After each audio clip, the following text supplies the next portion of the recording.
Let's go ahead and look at 4.2.24. We're going to run a linear regression again on the data of, in this case, not the critical values, looking at the number of absence someone has in a class and the final exam score. So is there a relationship between that? So in a previous video we looked at running the regression and kind of doing that. So you can see here's the answer to that. We still need to do it though. And so once I get the data, I'm going to open up that data in StatCrunch. And so then you have the two variables. Let's go ahead and we want to run a regression, simple linear regression. And then let's go ahead and compute that. Oops, I need the X and Y. Absences are your explanatory variable. Your final exam score is your response variable. And so then you get this equation here, least squares regression equation. The correlation coefficient is negative 0.94. Sample size is 10, and that's where you would compare to the critical value, and then to know that we have a linear relation or linear correlation. And so then with that information, take that equation, we would have the equation there, right? And so now what's the interpretation of this again? Going back to this is the slope here. It's a rate of change, how the two variables are related to each other.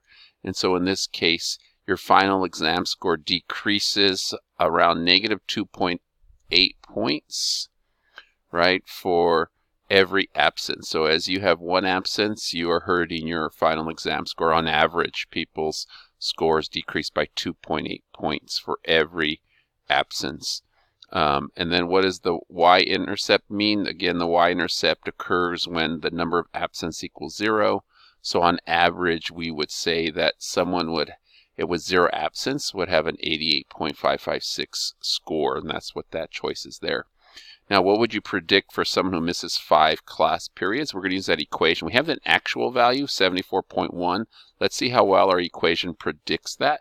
And so that goes back to us having StatCrunch open and then running that regression, and we want a prediction for 5 absences. So when you run that regression, you can use your calculator, plug into the equation, or again, you can go here, plug in 5 for the X value, compute, compute, put the 5 in here, and so then we see that for 5 absences, we get a prediction of 7.44, right, if we round that to 2 decimal places, which you can see over here.